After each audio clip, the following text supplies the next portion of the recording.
Plaintiff Robert Spears says when he started dating the defendant, he knew she was the one for him. Robert claims he proposed to the defendant at the same spot where they shared their first kiss, and he wanted to give her a dream wedding. However, the defendant broke up with him and pawned the engagement ring.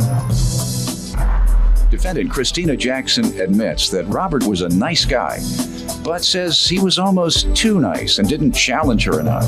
Christina says she only accepted Robert's proposal because he did it in front of their families and she felt pressured.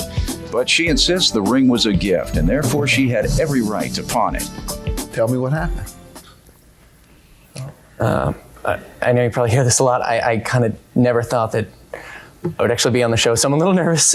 Take your time. I believe you just don't know what happened. That's what I believe. You told him what happened yet? I could tell him what happened. You tell him why you run off? Yeah. Tell him why you run off. We dated, we were in a long distance relationship for about a year before I moved to Chicago, and he decided to move with me. How often did you see him in that long distance relationship? Probably once every month or so. During that time, and then we talked a lot, so there was contact, but we weren't in the same city, so it was different. And when I moved here, things picked up a little bit. We still had separate apartments, but we kept seeing each other. And he's a really nice guy, and somebody I enjoy spending time with. And that's the worst thing they can say. You're a nice guy. But he is, Your Honor. I mean, he's a really nice guy, but like he's somebody that you enjoy dating and you have fun, but he was just never assertive, and I didn't feel like he challenged me. Wasn't assertive, didn't challenge you, and didn't go upside your head, so this is not it. Not your type. Yeah, well. You wanted a thug. He's That's what's popular in today's culture. I want a rough neck. I want a thug till he grab you by Your Honor, your neck. I want a nice guy. Then you don't so apparently much not. want a thug. You forgot about that part. Apparently. The thugs are criminals. No, I ahead. definitely don't want a criminal. Go ahead. But I want somebody who can stand up to me a little bit. Like I don't want to make all the court. What? This is the first assertive thing. You are standing up. Throwing that out there. This is Your Honor, this is the first assertive thing he's ever done. So I just want to put that on the record. What do you mean by stand up to you? Create some type of confrontational No, I'm not asking environment? for confrontation. I want somebody to be able to say no to me every once in a while. Like if he doesn't want to do something, just say no. Do you like- calling the man a sucker? Kinda. Kinda. I mean, Sir? Yeah. She broke up because you're a sucker for love. well, Apparently, being nice is bad. Sure, a lot of women appreciate that. Go ahead. Well, in my end of it, we'd been, like she said, we'd been dating long distance. We'd moved here, but the nice guy and Tina seemed to be getting along pretty well, and I fell in love with her. And so last Thanksgiving, we were home to see her family, and I got my parents in on it and planned a proposal. What do you mean you got your parents in on it? I had my parents and her parents set up candles around the park the swing set where we first kissed in the park. They were standing there like it was a wedding. Both parents. he's really nice, Your Honor. Now let me ask, what was the nature of the relationship? Because it's just odd that suddenly after a year and a half, 2 years, that she would discover that you are not as rough around the edges as she might want you to be. We fought, but I mean, I was in, Who provoked the fights or the arguments? It was You probably. still don't know. She didn't say it again. Why do you just, you don't? See, this is sort of my point is like, I sort of want it to be a we thing and not a me thing. And I felt like I was really leading the relationship, but he was the one who was more committed You wanted than I a man was. to lead. Yes. I would ask him his opinion about something and he would be like, well, I don't know. What do you think? And have an opinion. Sorry. Sir? Sir? You had something to say.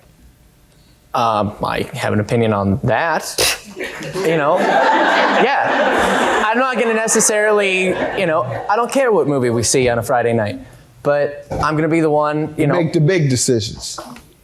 like asking her to marry me. And we should, I was at the time, working and hoping to be the one like eventually just supporting her and doing being Doing the man. what she told you to being do. Being Oh. who well, probably, but That's the I'll be problem. realistic. But Let me ask about the engagement. She said yes immediately that night. Well- And what happened thereafter? Well, we started planning out the wedding, and I wanted to give her a dream wedding. I'm from Pittsburgh originally. I'm a Steelers fan for life, and I was going to get married in Cleveland. That's how much I love this woman. There's nothing wrong with Cleveland. See? If you're from Pittsburgh, Steelers fan. there's Oh, the teams. yeah. Okay, gotcha. I went to a Browns game. Yeah, that was a big difference. Between the Pittsburgh emotional Steelers distress. and You did go to a Cleveland Browns Browns. game. Big difference. How long were you engaged, and how did it end? Just until about February. How did it end? At the time, I had gotten laid off, and she had said that she was looking for this person to be stable, which All right, ma'am. Among other things. I think really more what the issue was for me, and it was hard to say to him at the time, was that, I'm 25 years old. I was 24 when we got engaged, and I've watched a lot of my friends get engaged and married and divorced within, 2 years, and making these decisions young, and this is my first real serious relationship. I just didn't want to make those same mistakes. My You brother didn't think went about through- that before saying yes? Well, his parents were there. My parents were there. There was Right. a lot of pressure in the situation, and Yeah. people who get proposed to at baseball games always say yes because there's 50 In million front of people watching. 70,000 people, right? Yeah, that's a good way to get them to say yes. Exactly. And so, shortly after we were engaged is when I started really thinking about the rest of my life. And I was like, I don't know if at the age of 24, if I'm ready to make this huge decision with somebody that I'm not even positively sure about.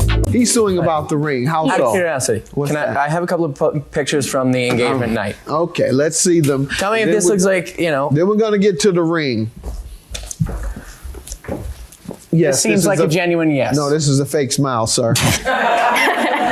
All right, sir. I'm just kidding with you. It looks like she perhaps was sincere, but has some second thoughts. Got cold feet. That's what it sounds like to me. Absolutely, sir. Just got cold feet, sir. You're suing for the ring. She won't give it back. She can't give it back. Why not? Because as I learned after we had broken up, she pawned it. How much did you? I'm with them. How much did I'm you with pay them. for the ring, sir? The ring was about $1,200. $1,200. Ma'am. I wanted him to know that I was done. You know what I mean?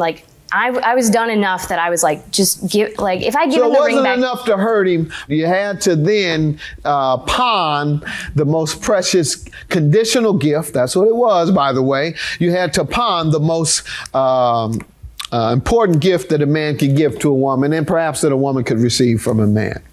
That's pretty tough, ma'am. Why don't you think you should pay for it at this point?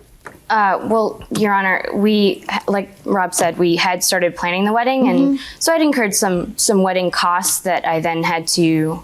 Are you countersuing for that? No, Your Honor, Well- I just want to be done with this. You know Well, what I then mean? pay him his money for the ring. Engagement ring is a gift conditioned upon marriage. And if that condition is not met, then you give the gift back. $1,200 for the plaintiff. Have a good day.